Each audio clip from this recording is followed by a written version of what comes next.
اور ایک دو جرنلسٹ تھے جو ان کو، بلکہ اسد صاحب اکلوتے تھے جو FBR اور ان کے ساتھ ساتھ جاتے تھے، ان کو لک آفٹر کرتے تھے، ان کی خبریں دیتے تھے اور سب کچھ کرتے تھے. اور یہ جسٹس قاضی فائز صاحب اور ان کی فیملی کے لیے انہوں نے آواز بلند کی. لیکن ہوا یہ کہ جیسے ہی انہوں نے جسٹس قاضی فائز صاحب پہ تنقید شروع کی، کیونکہ بلے کا نشان والا کیس بڑا مشہور و معروف کیس ہے، اور اس کے بعد اور پھر وکلا کے ساتھ رویہ قاضی صاحب کا، اور لائیو ٹرانسمیشن آپ کو پتہ یہ لائیو سماعت ہوتی ہے، ہیئرنگ سن رہے ہوتے ہیں، ہم سب سن رہے ہوتے ہیں، پوری دنیا سن رہی ہوتی ہے. اس میں جو حشر ہوتا ہے اس میں فیصل صدیقی صاحب ایک دفعہ کراس ٹاک بھی کر چکے ہیں، اور جو بھی وکیل آتے ہیں ان کو کہا جاتا ہے کہ میں آپ کو توہین عدالت میں اندر بھیج دوں گا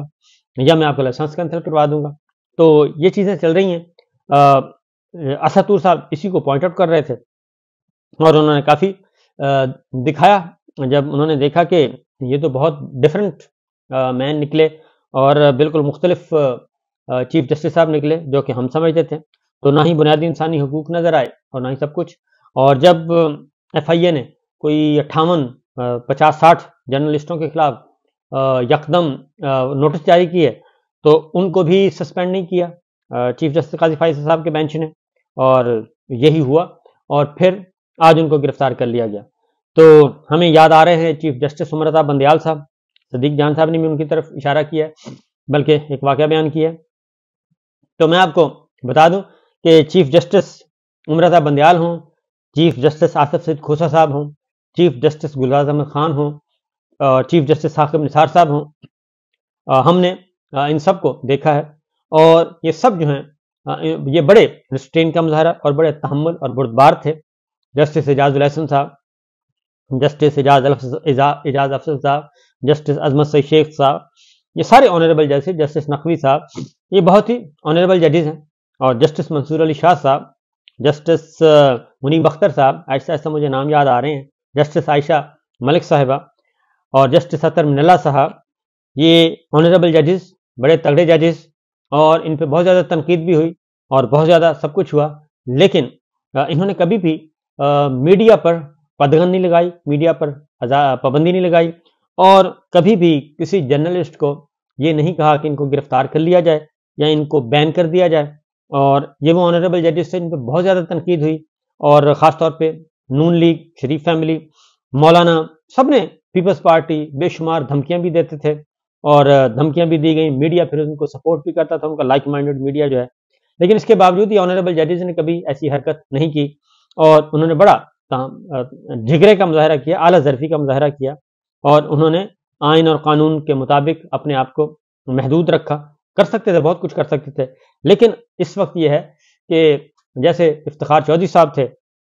جب وہ وکلا تحریک چل رہی تھی تو بہت اچھے تھے، ان کو سارا آئین یاد تھا، بنیادی انسانی حقوق یاد تھے، UN کا کنونشن یاد تھا، چارٹر پورے کا پورا. لیکن جیسے ہی وہ چیف جسٹس بنے تو اس کے بعد وہ بھی، ان میں بھی وہی فرعونیت آ گئی تھی، اور وہ بھی صبح سے لے کے شام تک جو کچھ وہ کرتے تھے وہ اللہ تعالیٰ معاف کرے، اور یہ کچھ کیا. تو میرا خیال ہے کہ جب انسان کو اختیار اور مل جاتا ہے اقتدار، تو اس وقت پتہ چلتا ہے کہ حقیقت کیا ہے. تو بہرحال اب کچھ بھی نہیں کیا جا سکتا، ہم صرف یہ کر سکتے ہیں اور کہ ہم دعا کر سکتے ہیں اور مذمت کر سکتے ہیں. اور اسد طور صاحب کی والدہ ہیں، اور وہ یہی بتا کے گئے ہیں بیچارے کہ میری 70 سال کی والدہ، ان کو لک آفٹر کرنے والا کوئی نہیں ہے، ان کو ضرور لک آفٹر کیا جائے. تو یہ سچویشن چل رہی ہے، اور دیکھتے ہیں آج ان کو پیش کیا جاتا ہے تو کیا الزام ہے اور کیا نہیں، اور ان پہ کیا بیتتی ہے. تو یہ تو ایک سائڈ ہو گئی، کیونکہ فسطائیت کا دور چل رہا ہے، جبر استبداد کا دور چل رہا ہے، اور صرف اس لیے چل رہا ہے کہ جو جھوٹ ہے، ایک آئین کی پامالی ہو رہی ہے، آئین شکنی ہو رہی ہے، صبح دوپہر شام قانون توڑا جا رہا ہے، آئین توڑا جا رہا ہے، اور نہ ہی جمہوریت کو مانا جا رہا ہے. بار بار ہم یہ باتیں اس لیے ریپیٹ کرتے ہیں کہ دل کڑتا ہے، وہ اس لیے کڑتا ہے کہ ہمارا ملک بہت اچھا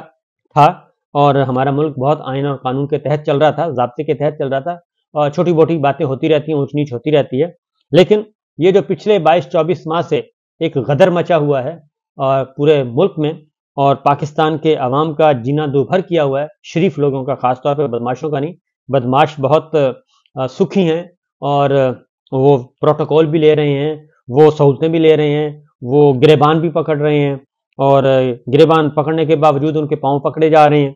تو لیکن جو شریف لوگ ہیں، جو آئین اور قانون کی حکمرانی چاہتے تھے، جو رول آف لا چاہتے تھے، جو ڈیموکریسی چاہتے تھے، جو پاکستان کو ایک ویلفیئر اسٹیٹ دیکھنا چاہتے تھے، ان سب کو جو ہے وہ ہزاروں کی تعداد میں ہیں، وہ ان سب کی نہ ہی چادر اور چار دیواری محفوظ، نہ ہی ان کی ماؤں بہنوں بیٹیوں کی عزتیں عصمتیں محفوظ، اور نہ ہی چادر اور چار دیواری کے ساتھ ساتھ ان کا جان مال آبرو محفوظ، اور ان کو عبرت کا نشان بنایا جا رہا ہے، اور وہ صرف اس لیے کہ وہ پاکستان کا نام لیتے ہیں اور اچھا پاکستان دیکھنا چاہتے ہیں۔ یہ حرکتیں ہم 1970 میں کر چکے ہیں، ہمارے جو بڑے ہیں، ان کے بڑے، ہمارے بڑے نہیں، ان کے بڑے جو ہیں وہ کر چکے ہیں، اور وہ ویڈیوز بھی سامنے آ رہی ہیں، وہ ساری چیزیں ہم دیکھ رہے ہیں، لیکن سبق نہیں سیکھ رہے یہ لوگ۔ اور دیکھتے ہیں کہ کیا ہوتا ہے کہ خاندانی یہ پاکستان ظاہر ہے ان کے لیے تو نہیں بنا کہ پاکستان جو ہے وہ ان کے حوالے کر دیا جائے، اور 24-25 کروڑ پاکستان کے عوام جو ہیں وہ بالکل بھیڑ بکریوں کی طرح ایک سائڈ پہ رکھ دیا جائے۔ اس کا امکان بہت کم ہے۔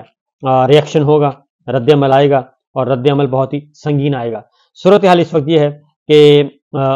کیونکہ ایک جعلی نظام میں نے آپ کو بتایا مسلط کرنے کی کوشش کی جا رہی ہے۔ ایک سیشن جج ہے لاڑکانہ، انہوں نے استعفیٰ دیا ہے، اور ان کا استعفیٰ وہ کہتے ہیں سید شرف الدین شاہ کا استعفیٰ ہے، سیشن جج ہیں، اور انہوں نے کہا ہے کہ جسٹس سلیم جیسر کے منشی کے بیٹے کو سن کوٹے پر نوکری نہ دینے پر منشی نے سنگین نتائج کی دھمکیاں دی۔ سیشن جج نے اپنے استعفے کی وجوہات بتاتے ہوئے لکھا کہ مطلوبہ شرط یعنی میڈیکل چیک اپ کے بغیر تقرر نامہ جاری کرنے کے لیے دباؤ ڈالا گیا۔ ایڈیشنل رجسٹرار نے لینڈ لائن نمبر پر جسٹس سلیم جیسر کے منشی کے بیٹے کو تقرر نامہ دینے کا کہا۔ استعفے میں کہا گیا ہے کہ میری تصدیق کے لیے لاڑکانہ میں متحدہ عدالتوں کے انسپیکشن کی رپورٹ وائرل کی گئی۔ جسٹس سلیم جیسر کی انسپیکشن کے دوران لکھے گئے نوٹس بھی سوشل میڈیا پر وائرل کروائے گئے، اور بنا کسی ثبوت کے غلط نوٹسز تحریر کیے گئے، اور احکامات پر انسپیکشن کے دوران لکھے گئے نوٹسز میری ذاتی فائل میں شامل کیے گئے۔ سیشن جج لاڑکانہ سید شرف الدین شاہ نے اپنے استعفے میں لکھا کہ 27 سال عدلیہ کا حصہ رہا ہوں، اس ذلت کے ماحول میں ملازمت نہیں کر سکتا۔ تو یہ سچویشن چل رہی ہے، ہر طرف نفسا نفسی کا عالم ہے، اور دوسری جانب معاملات یہ ہیں جی کہ سنی اتحاد کونسل کو ابھی تک یعنی کہ پاکستان تحریک انصاف کو مخصوص نشستوں کی الاٹمنٹ نہیں کی جا رہی، اور کل بھی فیصلہ نہیں ہو سکا۔ آج پھر الیکشن کمیشن کا فل جو ہے بینچ یعنی کہ چیف الیکشن کمشنر +1+4 وہ بیٹھیں گے، اور اس پہ دوبارہ غور و خوض کریں گے کہ کیونکہ حکم حاکم ہے کہ فی الحال ان کو نشستیں نہیں دینی، ان کو مزید رگڑا لگانا ہے، اور اسی بنیاد پہ صدر مملکت نے قومی اسمبلی کا اجلاس نہیں بلایا، اور انہوں نے اسمبلی اعتراض کے ساتھ واپس کر دی، وہ ریکارڈ کا حصہ رہے گی۔ انہوں نے یہی کہا ہے کہ آپ پہلے اسمبلی مکمل کریں، ایوان مکمل کریں، اس کے بعد اگلا کام کیا جائے گا۔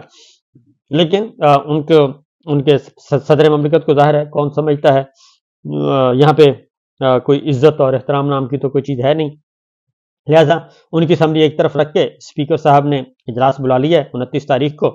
اور 29 تاریخ کو اب اجلاس ہوگا، اور لیکن ابھی تک خواتین کی اور مخصوص نشستیں نہیں دی جا رہی۔ دوسری جانب باقاعدہ طور پہ جی ایک بڑا بینچ بنا دیا گیا ہے، مخصوص نشستوں کے حوالے سے کاز لسٹ جاری کر دی گئی ہے، اور مختلف درخواست گزار آ گئے ہیں میدان میں، خالد مقبول صدیقی صاحب، محمود احمد صاحب، مولوی اقبال حیدر اور کنز السعادت کی درخواستوں پہ آج یہ فیصلہ ہوگا، اور 4-5 درخواست گزار آ گئے ہیں، اور الیکشن کمیشن نے سنی اتحاد کونسل کو بھی نوٹس جاری کر دیا، تو اس لیے یہ ساری چیزیں پینڈنگ پڑی ہیں۔ تو دیکھتے ہیں کہ کیا ہوتا ہے اور کیا نہیں۔ ANP کے وفد کی ملاقات ہوئی تھی سابق صدر زرداری صاحب سے، اور ANP نے واضح طور پہ کہا ہے کہ جی ہم نے کسی قسم کی کوئی حمایت کی یقین دہانی نہیں کروائی، نہ ہی سینٹ کے انتخابات میں اور نہ ہی صدارتی انتخابات میں۔ تو اب تک کے لیے اتنا ہی، باقی انشاءاللہ اگلے ولاگ میں اجازت دیجیے، اللہ حافظ۔